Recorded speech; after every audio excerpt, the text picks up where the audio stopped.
The killer was already inside the house. That is what makes Hinterkaifeck different. Not the murders themselves. Not the isolated farm. Not even the fact that 6 people were found dead.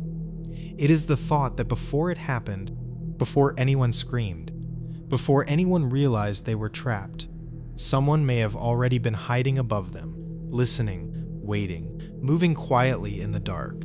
In March of 1922, a small farm in Bavaria became the center of one of the most disturbing unsolved crimes in German history. The farm was called Hinterkaifeck. It sat alone, surrounded by fields and woodland, far enough from the nearest neighbors that if something happened at night, no one would hear it. And something did happen there, something that still has no answer. The family living there was the Gruber family. Andreas Gruber, his wife, Cecilia, their widowed daughter, Victoria, Victoria's 2 children, 7-year-old Cecilia and 2-year-old Joseph, and a newly hired maid named Maria Baumgartner. 6 people, all living under one roof, all unaware that in just a few days, every single one of them would be dead. But before the murders, there were signs. Small things at first. The kind of things most people would try to explain away. A noise in the attic, a sound in the walls, footsteps where there should not have been footsteps. Months before the killings, the family's previous maid left the farm. She reportedly believed the house was haunted. She had heard sounds coming from the attic, footsteps above her head, movement where no one was supposed to be. And then shortly before the murders, Andreas Gruber noticed something outside. Tracks in the snow. They led from the edge of the woods toward the farm, but there were no tracks leading away. Someone had walked to Hinterkaifeck, and as far as Andreas could tell, they had never left. That should have been enough. Enough to call for help. Enough to leave the farm. Enough to understand that something was wrong. But Andreas stayed. The family stayed. And whoever had made those tracks stayed too. There were other signs. A newspaper appeared on the property that no one remembered buying. A lock on the machine room door had been damaged. At night, the family heard footsteps again. This time from the attic. Andreas searched the house. He found nothing. No stranger. No intruder. No explanation. But in a place like Hinterkaifeck, silence did not mean safety. It only meant whoever was there was good at hiding. On March 31st, 1922, the new maid arrived. Her name was Maria Baumgartner. She had only just taken the job. Her sister walked with her to the farm, stayed briefly, and then left. Maria had no way of knowing that she had arrived on the worst possible day. By nightfall, the farm was quiet. The animals were inside. The family was home. The woods around Hinterkaifeck were dark, and somewhere on that property, the killer was waiting. What happened next was not random chaos. It was controlled, methodical. One by one, 4 members of the family were drawn into the barn. Andreas, his wife Cecilia, their daughter Victoria, and 7-year-old Cecilia.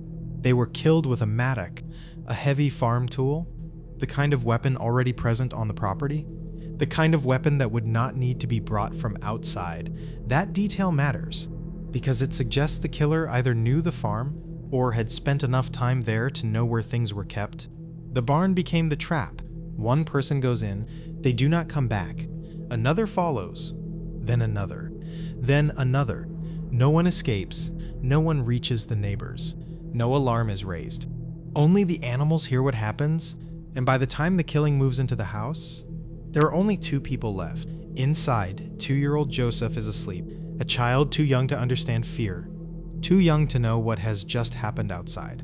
And Maria, the new maid, is in her room. She has worked at Hinterkaifeck for less than 1 day. Less than 1 day in that house, and she becomes part of the story forever. The killer enters the living quarters and finishes what they started. After that, most killers leave. They run, they disappear.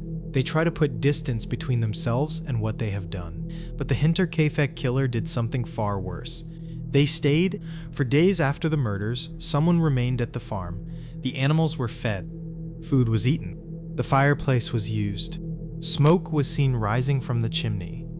From the outside, the farm looked alive, but inside it was something else entirely, a house full of the dead, being quietly maintained by the person who killed them. Think about that. The killer walking from room to room, eating in the kitchen, tending to animals, keeping the fire going. moving through the same halls where the family had lived, while their bodies remained nearby, not for minutes, not for an hour, for days. That is the part of Hinterkaifeck that gets under your skin. Not just that someone killed 6 people, but that afterward they settled into the silence.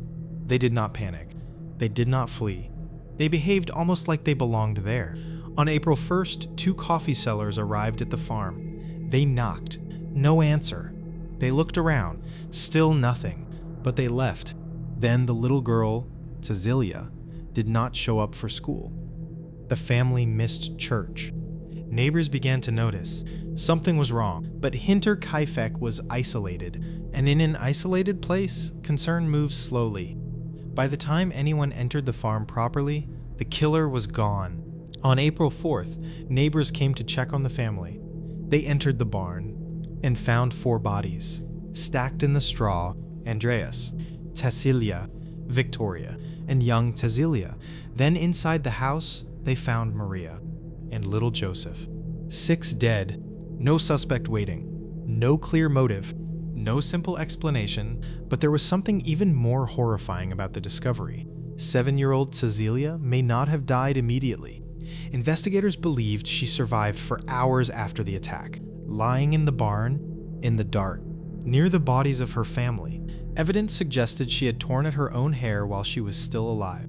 That detail alone turns this case from disturbing into something almost unbearable. Police arrived from Munich, but the investigation was damaged almost immediately. People had already walked through the scene.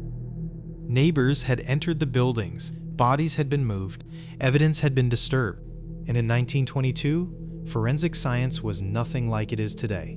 There were no cameras everywhere, no DNA databases, no digital trail, just a remote farm, 6 bodies, and a killer who had already vanished. At first, robbery seemed like a possible motive, but money was found inside the house. Valuables were left behind. This was not a simple theft. The killer had not come just to steal. They had come for the people inside. That made the case worse. Because if it was not robbery, then it was personal, or planned, or something even harder to understand. Suspects came and went. Neighbors, travelers, people who knew the family, people with grudges, people with secrets, but nothing stuck. No confession, no proof, no final answer. The case remained open for decades. Interrogations continued years later. But by the end, everyone who knew the truth was either dead or silent. One of the most talked about suspects was a neighbor named Lorenz Schlittenbauer. He had a complicated connection to Victoria. There were rumors. There were accusations. There were claims he knew details he should not have known. Some people believed he acted strangely when the bodies were found. Others believed suspicion followed him because the community needed someone to blame. He denied involvement. He was never convicted, and like everything else in this case, the truth remained just out of reach. There were also theories that someone had been secretly living inside the house before the murders.